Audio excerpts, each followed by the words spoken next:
Ndabasubuje nanone mwe mwese mudukurikira ku murongo wacu wa Professor Muhire Entertainment. Ini ya gahunda yo kubagezaho ibibanza, amazu, amasambu byiza kandi bidahenze ndetse biri n'ahantu heza. Iyi nzu rero mubona, iyi ni inzu ikoze iri ku muhanda ahagana mu murenge wa Mayange mu kagari ka Gakamba, umudugudu ni Kamugenzi.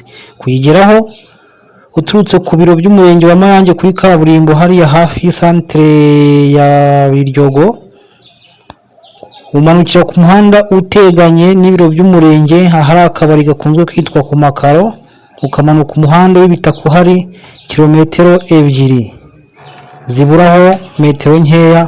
Iyi nzu buyigezeho iherereye mu santere ya Kamugenzi. Izi nyubako mubona ni abaturanyi b'inzu ndi kubereka, nako iri ku muhanda. Amazi n'amashanyarazi birahari rwose, ni munange. Ni inzu ikoze uko mubibona, irakinze inyuma, irimo amadirishya n'ibirahure birimo, ndetse no mu gikari nuko. Ifite igikoni na dushe na toilette mu gikari. Ubona ko inzu iri ku muhanda ifite n'umuharuro imbere.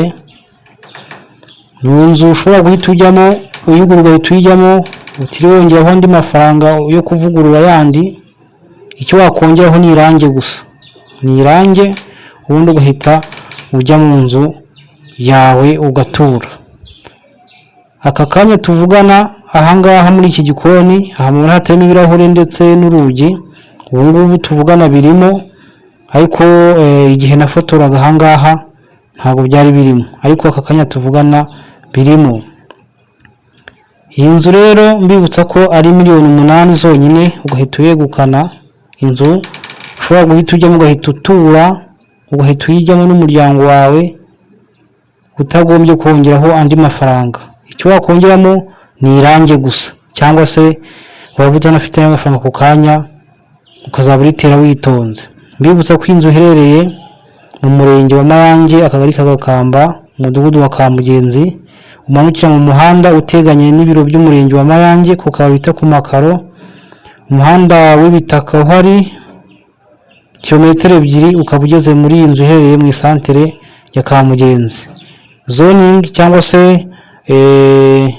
igice iherereyemo ni mu buhinzi, ari nayo mpamvu igura makeya. Murakoze. Nitwa Professor Muhire, ibiganiro nk'ibi nakagaruka. Imana ibahe umugisha. Ciao ciao.